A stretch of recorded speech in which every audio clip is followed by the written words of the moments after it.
of you guys have heard of Jim Rohn? How many of you guys have heard of Jim Rohn? Okay, who is he? Somebody give me a little synopsis on him. He's Tony Robbins' original mentor, right? He's kind of like, it's funny because our son is 12 and I introduced him, and maybe this was a mistake, but I introduced him to Be Obsessed or Be Average by Grant Cardone. And so, I actually went to a Tony Robbins event about 3 months ago, and I was trying to get our son to go with us. And he's like, Mom, I'd rather go and see Grant Cardone. I'm like, are you kidding me? It's like Tony Robbins, like Grant Cardone's, great grandfather. And Jim Rohn's like Tony Robbins' great grandfather, right? So he's got some great sayings. He's got something he calls a treasure trove of quotes. And one of the ones that I love and I want to bring to you guys today is something called Take a Sales Lesson from Your Kid. How many of you guys have kids in the room? Yeah, how many of you guys have kids in the room? Who are the best salespeople you've ever met? It'd be those kids, right? It would be those kids. And my kid especially, because the other person I introduce our son to is Chris Voss. Anybody know who Chris Voss is? Yeah. Never split the difference, right? He was a former FBI terrorist and hostage negotiator. And we would listen to that book on Audible on the way to school. And literally, like, his teachers over the years have come up to me and said, your son is a really good negotiator. It's like kind of uncomfortable about that. I actually took him to a Chris Voss meeting. So he uses all of the tactical empathy, mirroring, labeling strategies that Chris Voss uses. But kids are the best salespeople there are out there. And when do we learn this? We learn this as a baby, right? We learn this as, we're crying because we're tired. We're crying because we're hungry. We're crying because we want a hug. And then we get older, we're crying because we want a cookie or a candy or one of those different things, right? So I will tell you guys, take a tip, take a lesson from your kiddos. Because what does the word no mean to a child? Almost nothing, right? Keep trying, go at it at a different angle, right? So think of if you all use this approach in your real estate investing, right? How many of you guys have said, oh, well, they said no, so I'm going to move on without even really trying, right? And how many of you guys have said, no, I'm going to do it like a kid and I'm not going to give up. I'm going to keep on pushing and I'm going to make it uncomfortable and I don't care. And what can we learn from kids, right? And of course, if you're an entrepreneur, you are in sales. So sometimes you're going to be in front of people and people are going to tell you no, and you have to, it's your job to be able to continue to push forward. But I think what I find is, and I've talked to so many real estate investors as part of Texas REIAs, a lot of people are so afraid of rejection that they never even try, right? They never in some cases even ask for the sale, right? They never in some cases, and I've talked to so many investors who will send emails to deals at Texas REIAs, and they'll tell me all about this deal, and I'll say, well, what is the seller, what do you have it under contract for? Oh, well, I don't have it under contract. Well, what does the seller want? Well, I don't know. I'm just getting started. I need your help on that. It's like, well, somebody's going to have to ask the question, like, is this property even for sale? And I find this happens a lot with my left brainers. So a lot of my left brainers will spend like 3 hours or more researching a property and finding everything about that property and finding everything about that owner without actually doing what? Interacting with them, right? Even asking them the question. So sometimes I find that a lot of people are so afraid that they never even try. And what I love about kids, and I know this is very true about my son, kids learn at a very young age that they are in sales, right?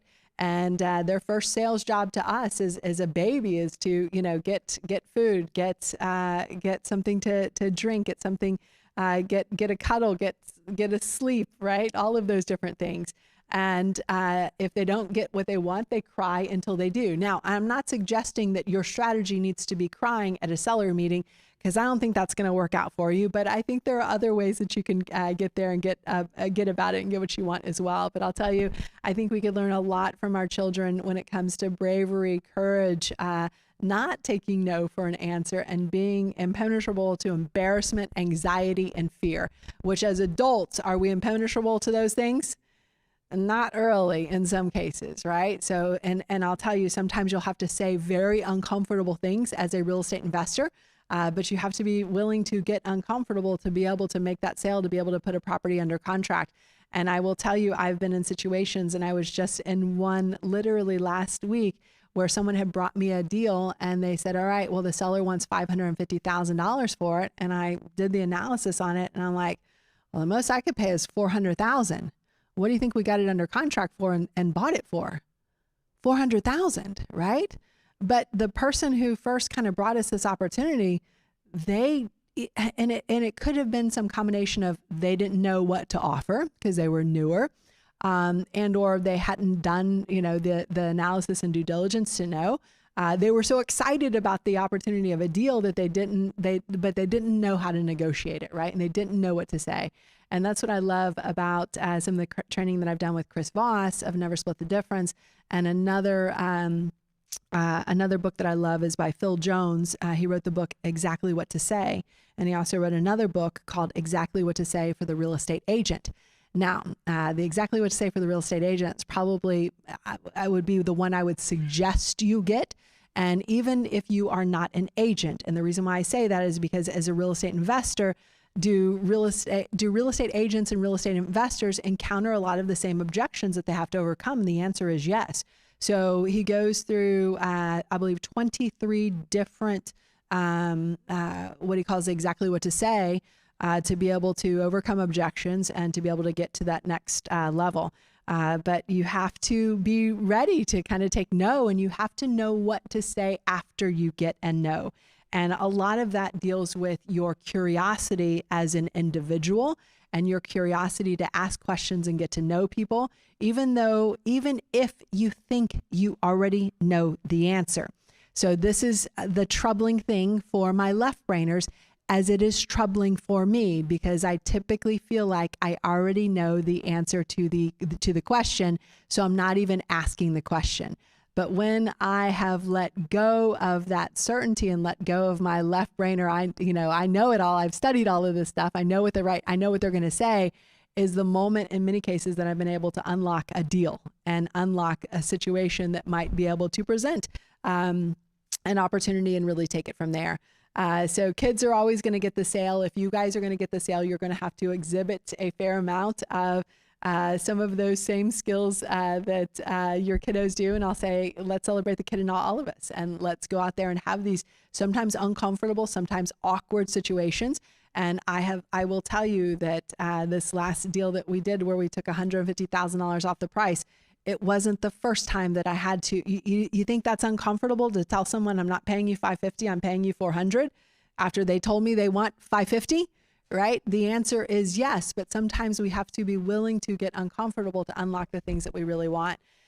So as part of what we do here at Texas REIAs, and you guys have heard me mention this, we are only focused on what you can do here in Texas, the different strategies that work, and the market. So as we go through the market update, you'll see all of our focus is on the major markets in Texas.